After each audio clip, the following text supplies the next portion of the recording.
Opening film kita akan diperlihatkan beberapa foto petugas kepolisian saat tengah memberantas narkoba. Entah puluhan bahkan ratusan korban telah menjadi dalang penyalahgunaan barang haram ini. Namun anehnya semakin dicegah dan diperangi, barang-barang ini justru semakin masif beredar di pasar gelap Amerika. Selanjutnya kita akan diperkenalkan dengan tokoh utama kita yang bernama Bobby. Dia ini adalah seorang manajer salah satu klub malam terbesar di kota New York, di mana yang unik adalah pemilik dari klub malam ini ternyata adalah orang Rusia yang tinggal tepat di seberang jalan sana.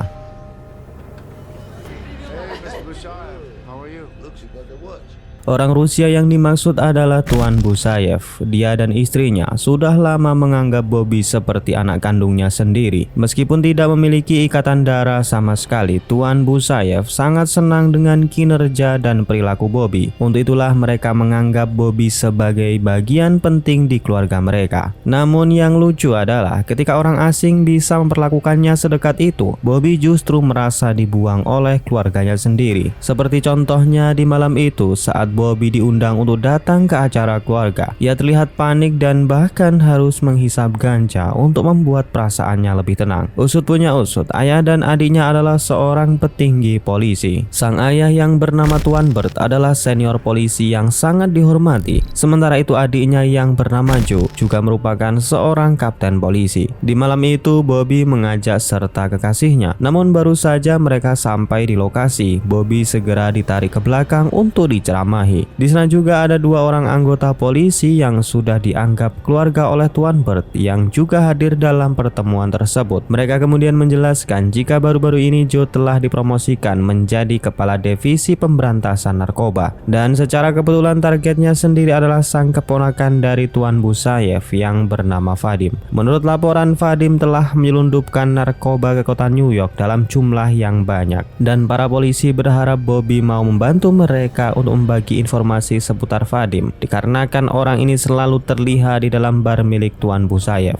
Menyadari jika undangan keluarga tersebut hanyalah kedok untuk memanfaatkannya, Bobby pun tampak sangat kecewa dan terlihat dia sempat cekcok dengan Joe adiknya sendiri. Akan tetapi Tuan Bert sebagai sang ayah tidak pernah mendidik anak-anaknya untuk menggunakan kekerasan. Dia selalu mengajarkan kebaikan dan bahkan menasehati Bobby dengan cara yang sangat lembut. Namun situasi yang dihadapi sekarang jauh-jauh berbeda. Klub malam yang dikelola Bobby telah terindikasi sebagai markas pengedar narkoba dan cepat atau lambat namanya akan segera terseret. Tuan Bert mengatakan jika ini adalah perkara finansial, maka dia akan mencarikan Bobby kerja di tempat yang lebih baik.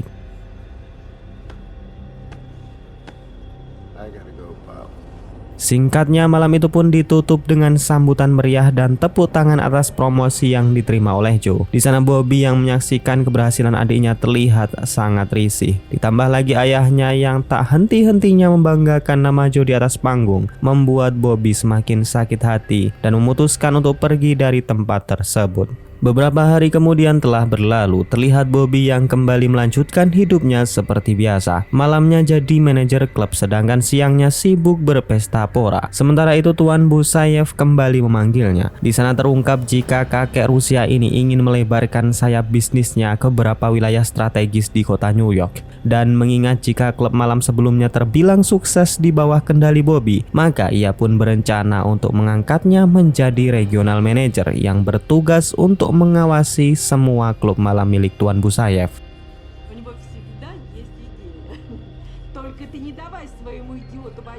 Malam itu juga Bobby segera memanggil sahabatnya yang bernama Jumbo. Ia pun menugaskan Jumbo untuk menjadi manajer di klub malam yang baru, mengingat jika dia sangat pandai dalam merancang pesta. Di tengah obrolan tersebut, Bobby tampak khawatir setelah melihat pacarnya digoda oleh bos kartel. Setelah ada kesempatan, Bobby pun kemudian memperingatkan pacarnya untuk jaga jarak, mengingat Vadim saat ini tengah dalam pantauan polisi. Dan benar saja guys, tak lama kemudian para polisi datang menggerebek tempat tersebut.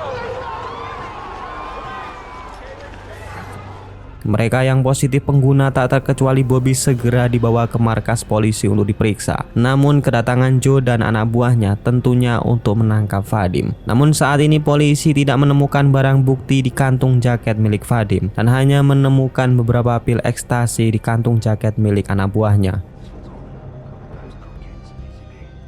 Sebelum dibawa ke kantor, terlihat Vadim mengancam anak buahnya menggunakan bahasa Rusia. Pada intinya, jika namanya keseret, maka semua anggota keluarga mereka akan berakhir dengan tragis.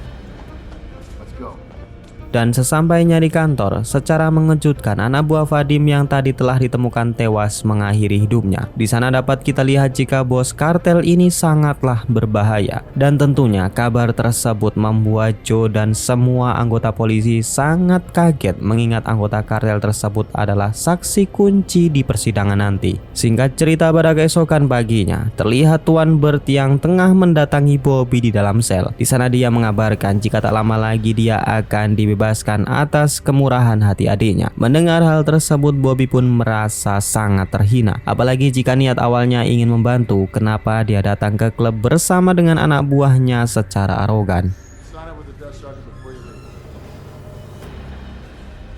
Setelah dibebaskan, Bobby segera menemui Joe dan meluapkan amarahnya. Di sana Bobby mengatakan jika dia memang benar-benar peduli, seharusnya Joe memberitahunya dulu sebelum datang.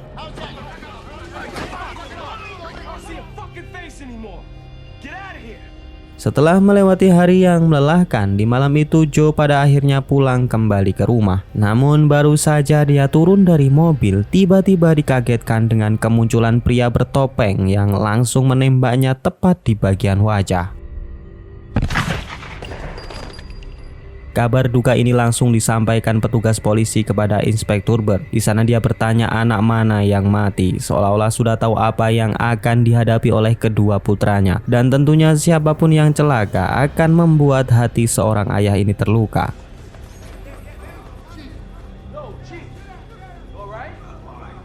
Sementara di sisi lain, Bobby yang saat itu tengah berjudi mendapatkan kabar jika adiknya Joe tengah sekarat di rumah sakit.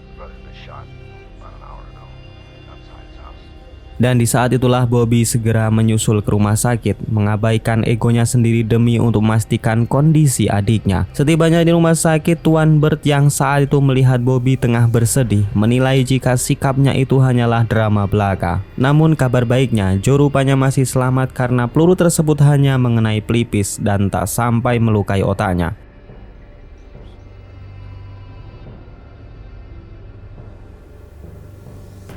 Namun meskipun begitu, kondisi Joe saat itu benar-benar sangat memprihatinkan dan besar kemungkinan pelaku penembakan adalah anak buah Vadim. Namun meskipun terduga pelaku sudah diketahui, polisi masih belum bisa menangkapnya karena kurangnya bukti. Sementara itu kita bisa melihat rasa penyesalan mendalam yang dirasakan oleh Bobby. Ditambah lagi tidak ada jaminan bagi adiknya itu apakah bisa bangkit dan pulih seperti sedia kala. Scene kemudian berlanjut di keesokan harinya. Saat itu Bobby yang tengah berada di restoran dengan pacarnya tak sengaja bertemu dengan Vadim. Karena sudah saling kenal, mereka pun saling sapa dan ngobrol sebentar. Sampai di sini terungkap jika tidak ada satupun teman Bobby yang tahu asal-usul keluarganya. Mereka bahkan ada yang menganggap jika Bobby ini adalah seorang yatim piatu. Dan oleh sebab itu Vadim tidak menaruh curiga sedikit pun kepada Bobby dan justru mengajak Bobby masuk ke dalam anggota kartelnya. Dari obrolan tersebut terlihat Bobby yang hampir tak bisa bernafas ketika Vadim mengatakan jika polisi bukanlah penghalang baginya. Dia juga mengatakan jika kepala divisi narkotikanya sudah mereka habisi kemarin malam. Dan yang lebih parahnya lagi, mereka juga akan berencana menghabisi ayah Bobby yang tak lain adalah seorang inspektur polisi New York. Kabar jika kartel saat ini tengah mengincar Tuan Bert segera disampaikan oleh Bobby. Tetapi polisi sama sekali tidak bisa berkutik dikarenakan mereka belum cukup bukti. Namun jika keadaan terus dibiarkan seperti ini, maka satu demi satu polisi akan menjadi korban keganasan para kartel. Mengingat jika dulu Bobby pernah diajak kerjasama dengan polisi, dia pun kemudian menawarkan diri untuk menjadi informan bagi polisi. Akan tetapi jelas saja resiko sebesar itu tidak bisa dibiarkan begitu saja ditanggung oleh anaknya. Tuan Bert menolak ide gila Bobby dan jelas dari sini terungkap bahwa Tuan Bert adalah sosok ayah yang selalu sayang dan khawatir dengan keselamatan anaknya.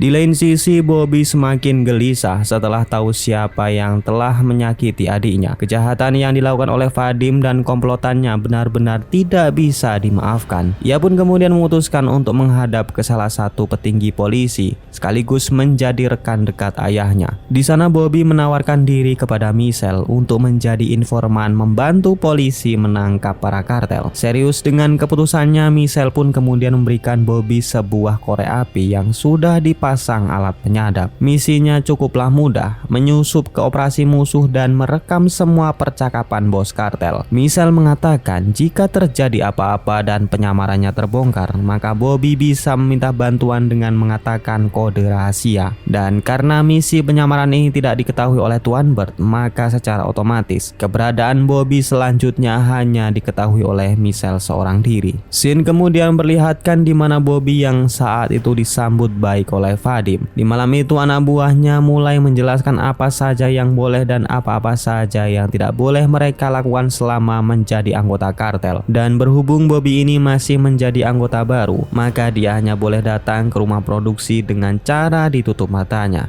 Ini dikarenakan rumah produksi adalah jantungnya bisnis kartel. Jika lokasi ini diketahui polisi, maka kasus ini akan segera naik ke pengadilan. Dan jika itu terjadi, otomatis kartel dan semua anak buahnya akan mendekam seumur hidup di dalam penjara. Singkat cerita, Bobby kini telah sampai di lokasi rumah produksi milik bos kartel. Dan setelah dibuka penutup matanya, Bobby pun kini tahu jika gerak-geriknya harus natural supaya penyamarannya tidak terbongkar. Sesuai dengan rencana sebelumnya, Bobby harus mendapatkan pengakuan bos kartel. Bagaimana dia mendapatkan bahan baku, mengolah, mengedarkan sampai dengan menyimpan uangnya. Namun sepertinya hal tersebut membuat bos kartel curiga dan memiliki firasat kurang baik terhadap Bobby. Dia kemudian menyuruh anak buahnya menggeledah barang bawaannya, dan di sana barulah ketahuan jika Bobby telah memasang alat pelacak di salah satu korek apinya. Karena ketahuan, Bobby pun sudah tidak bisa berkutik lagi. Kedoknya sudah terbongkar dan mau tak mau dia harus mengucapkan kode rahasia untuk minta bantuan. Dan beruntungnya sepertinya Michelle dan para polisi sudah membututinya sejak tadi, dan oleh sebab itu mereka pun berhasil datang di waktu yang tepat.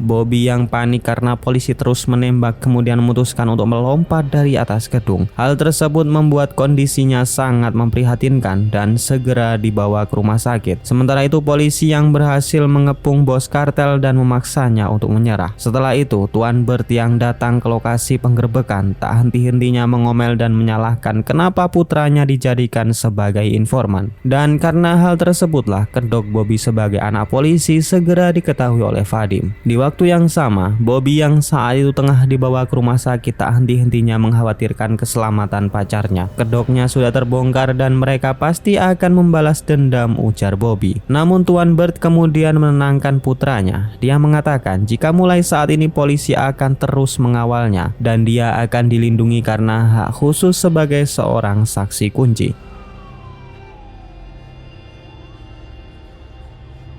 Singkatnya, setelah dirawat selama 5 bulan lamanya, akhirnya Joe yang menjadi korban keganasan kartel kini dapat kembali ke rumah seperti sedia kala. Orang-orang terdekatnya termasuk Bobby sudah tak sabar menantikan kepulangan anggota keluarga mereka. Pesta kecil-kecilan itu tampak biasa saja, namun setelah dilihat dari luar, ada belasan polisi serta sniper yang telah berjaga untuk memastikan tidak ada anggota kartel yang berani mendekat. Singkat cerita, di tengah pesta, Joe dan beberapa anggota polisi sempat membahas perkembangan kasus Vadim. Dan ternyata sampai dengan saat ini mereka masih belum mengetahui lewat manakah semua barang-barang tersebut diselundupkan. Polisi sempat putus asa dan berharap bos kartel mau mengungkapkan semuanya di persidangan nanti. Mendengar hal itu, Bobby pun tampak tak setuju. Dia tahu persis bagaimana bos kartel melindungi bisnisnya. Joe yang merasa terhina sebagai seorang polisi kemudian langsung menghakimi Bobby dan mengatakan jika pendapatnya tidak diperlukan. Tuan Bird yang melihat hal tersebut merasa kasihan dan tidak enak dengan Bobby. Sepertinya Joe ini tidak tahu atau bahkan lupa bagaimana Bobby mengorbankan hidupnya untuk menjadi seorang informan polisi. Namun di saat itu Bobby bersikap dewasa dan tidak mengambil hati. Lagi pula yang terpenting saat ini dia harus segera menemui pacarnya yang diam-diam pergi ke rumah orang tuanya.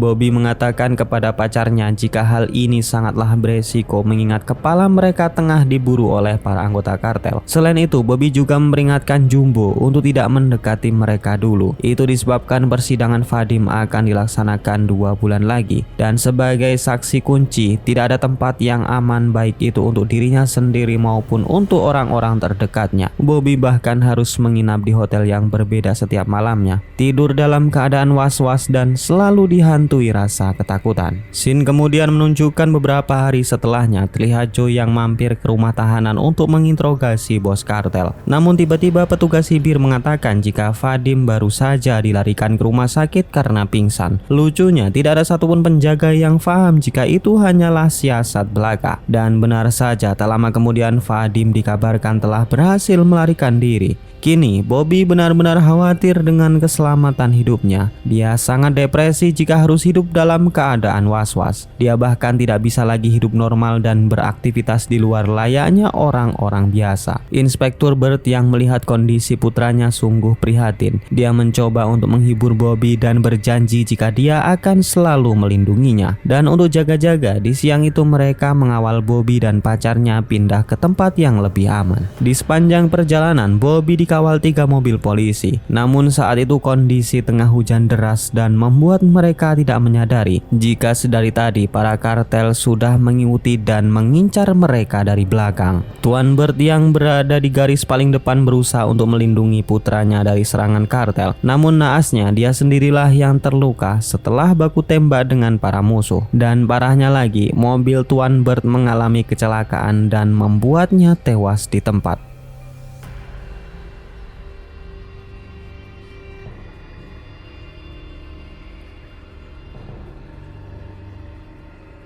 Sementara itu Bobby yang kini berada di kamar hotel baru saja terbangun dari pingsannya. Di sana dia berharap jika kejadian penyerangan tadi hanyalah mimpi belaka. Namun Joe kemudian beritahu jika ayah mereka sudah tewas akibat insiden barusan. Dan di tengah suasana abu-abu, kita masih bertanya-tanya siapakah orang yang telah membocorkan lokasinya. Pada keesokan harinya terlihat suasana berkabung di pemakaman Tuan Bert. Di sana terlihat beberapa polisi, bahkan Tuan Busayev juga ikut hadir menghadiri pemakaman. Di saat prosesi pemakaman itulah Bobby tak sengaja melihat 2 orang kartel yang saat itu tengah tertawa puas, seakan-akan mereka ini membawa pesan bahwa inilah akibatnya jika berani macam-macam dengan para kartel. Pemandangan ini membuat Bobby sangat muak. Hatinya dipenuhi rasa ingin balas dendam yang begitu besar, dan ia sadar jika semuanya tidak bisa ia lakukan jika masih menjadi seorang warga sipil. Oleh sebab itulah Bobby kemudian mengatakan kepada pacarnya jika dia ingin masuk ke satuan polisi. Namun jelas saja hal tersebut ditolak mentah-mentah oleh Amanda. Bagaimana tidak, menjadi saksi kunci saja mereka harus bertaruh nyawa. Lalu bagaimana nanti jika Bobby menjadi seorang penegak hukum? Namun keputusan Bobby yang ingin menjadi seorang penegak hukum sudah tidak bisa diganggu-gugat lagi. Singkatnya, dia diterima menjadi polisi melalui jalur khusus. Alasannya sederhana, karena Bobby pernah bekerja sama dengan polisi menjadi informan, dan alasan kedua karena keluarga Bobby adalah petinggi kepolisian. Bahkan pelatihannya juga ditunda karena yang terpenting untuk sekarang adalah bagaimana mereka harus segera menangkap kembali sang bos kartel. Beberapa saat kemudian Joe datang ke ruangan untuk memberikan selamat kepada Bobby. Sejujurnya dia tidak pernah menyangka jika kakaknya ini akan bertindak sejauh ini demi keluarga. Dan disinilah Joe mengungkapkan rasa bersalahnya. Kaburnya Vadim adalah tanggung jawabnya, dan ini bisa dikatakan kematian Tuan Bert adalah karena kelalaiannya. Singkat cerita, setelah ditinggal oleh kekasihnya, Bobby pun di malam itu mampir sejenak ke klub baru milik Tuan Busayev. Dan seperti janjinya, Jumbo lah yang menjadi manajer tempat tersebut. Kedatangan Bobby ke tempat tersebut sebenarnya ingin mencari informasi mengenai keberadaan Vadim. Namun anehnya, Jumbo justru mengalihkan pembicaraan dengan menanyakan di mana keberadaan Amanda sekarang. Awalnya perbincangan tersebut terlihat biasa saja. Namun karena Bobby curiga dengan Jumbo yang tahu segalanya tentang Amanda, dia pun kemudian segera mengajak Jumbo ke belakang gedung. Barulah di sana Jumbo mengatakan jika setiap mereka pindah tempat, Amanda pasti mengabarinya. Dan yang gongnya adalah semua informasi tersebut diteruskan ke Tuan Busayev. Dan disinilah kita semua tahu jika selama ini Vadim hanyalah alat atau kaki tangan dari pamannya. Dan siapa sangka jika orang yang sudah lama dia kenal baik, dia anggap sebagai ayah kandungnya sendiri adalah orang yang paling ingin membunuhnya. Semua informasi ini pun segera Bobby sampaikan kepada rekan timnya. Awalnya mereka bingung bagaimana cara membuktikan jika Tuan Busayev adalah seorang bandar narkoba. Di saat itulah Bobby kemudian teringat jika setiap hari Selasa Tuan Busayev selalu pergi ke dekat danau membawa keponakannya berlatih kuda. Dan bisa saja itu hanyalah kedok belaka untuk menutupi transaksi mereka. Mendengar hal tersebut, teman lama Tuan Bert berpesan kepada Bobby jika ada baiknya mereka tembak saja di tempat bos kartel tersebut. Hitung-hitung ini adalah balas dendam atas kematian Tuan Bert. Anehnya, Joe yang mendengar usulan tersebut terlihat diam seribu bahasa. Sementara itu Bobby yang sangat antusias seperti tak sabar lagi untuk bertemu dan menghabisi Vadim dengan tangannya sendiri.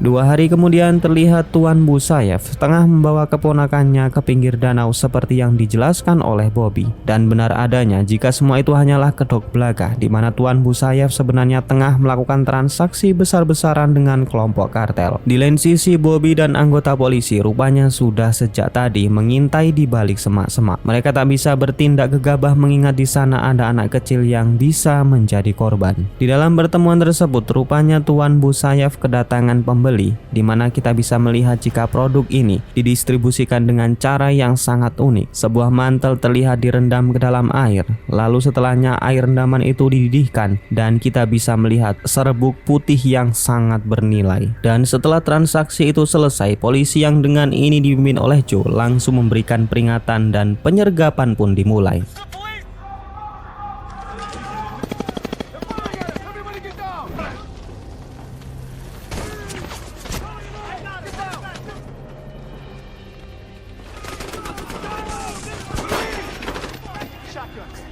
I'll stay here with you.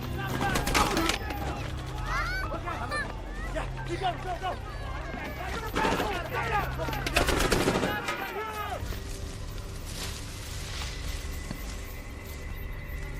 Singkatnya, Vadim dan Tuan Busayev berhasil kabur ke semak-semak. Di sana para polisi dibuat kesulitan dikarenakan tingginya semak belukar yang menutupi area tersebut. Anjing-anjing pelacak juga diturunkan untuk mencari keberadaan mereka. Situasi ini pun semakin sulit dan memaksa polisi untuk membakar area tersebut dan menunggu si target untuk menyerah. Namun bukan Bobby namanya jika taat akan aturan. Dibanding harus sabar menunggu musuh keluar, Bobby pun dengan koboynya masuk dalam kepulan asap dan mencari Vadim seorang diri.